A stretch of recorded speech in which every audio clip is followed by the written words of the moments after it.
Let's start with democracy. The word democracy means rule by the people. In a direct democracy, people meet in one place to make the laws for their community. As the name implies, in a direct democracy, citizens vote directly on each issue. Because everyone has a say in their government, power is limited. The obvious strength of this form of government is that power lies directly with the people. The weakness is rather obvious as well. This is simply not practical with a large number of people. Therefore, we don't see this form of government practiced anymore.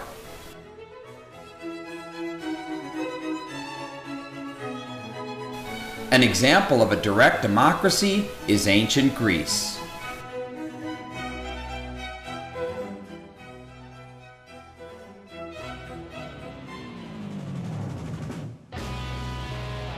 Most modern democracies are indirect democracies, which are also known as representative democracies.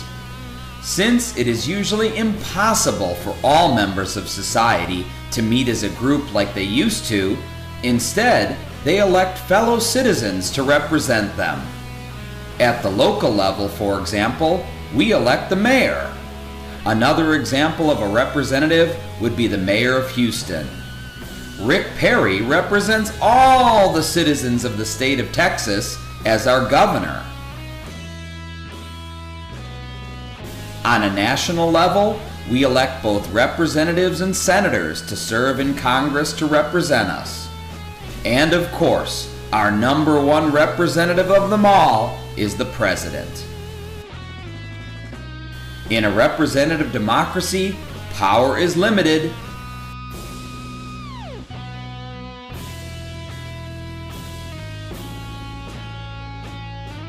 And it features rule by many. The strength of this form of government is that it features the most personal liberties and freedoms. The weakness is that it simply takes much longer to make laws and also transition from one leader to the next.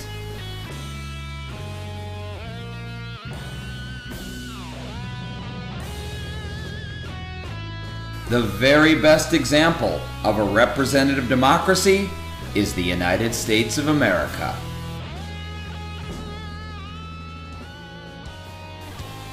The next form of government we've learned about is the monarchy. Here's a question. Who knows who's in charge and has all the power in a monarchy? That's right, it's the king or queen. But it's not this king. Nope, not this one either. Probably not this one. And definitely not this one. Ah, that's more like it.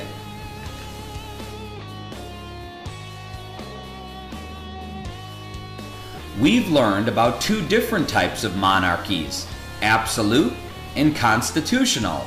Let's take a look at both. In an absolute monarchy, the king or queen governs with complete power and has extreme authority over all matters of the country. Their power is unlimited. In an absolute monarchy, it is ruled by one.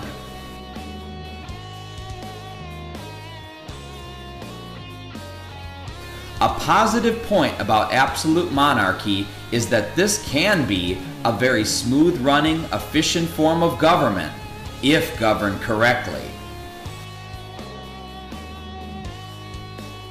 A weakness is that the citizens cannot complain. The king or queen makes all the laws and has the power to change any law that he or she doesn't like.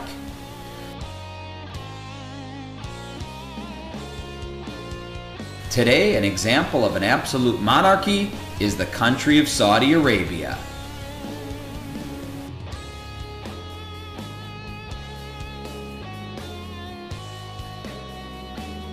In a constitutional monarchy, the king or queen is the official head of state, but a parliament or other legislature is the one that truly makes the laws.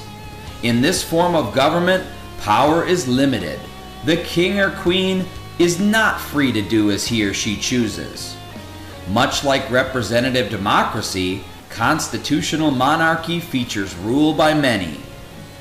Constitutional monarchy also offers a great deal of personal freedoms and liberties to its citizens.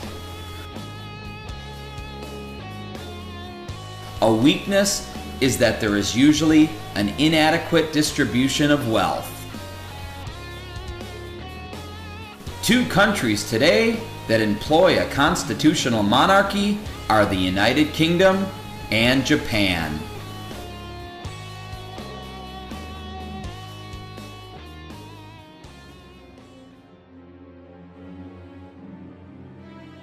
Now let us examine fascism, a political philosophy that promotes a strong central government controlled by the military and led by a powerful dictator. Under fascism, power is unlimited.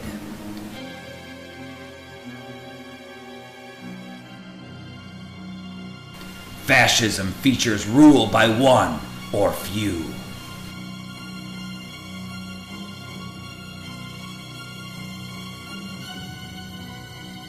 The strength of fascism is usually national pride and unity.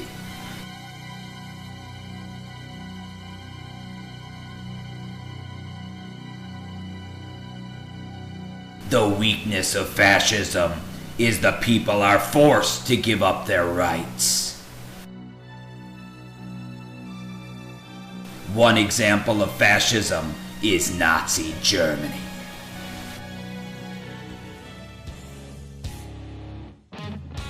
The next form of government is communism, a political and economic system in which all factors of production are collectively owned and controlled by the government. In this form of government, power is unlimited. Much like fascism, communism features rule by few.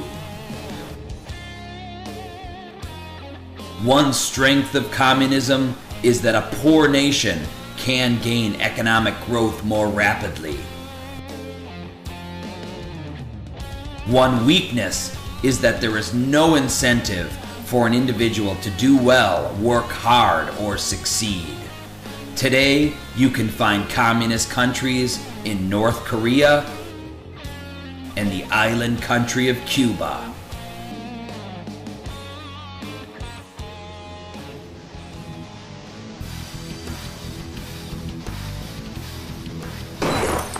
Finally, there is anarchy, an absence or lack of government authority.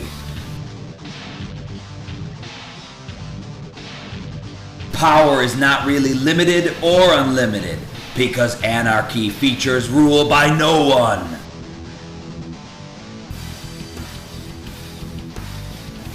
Anarchy features lawlessness and is usually accompanied by violence and chaos.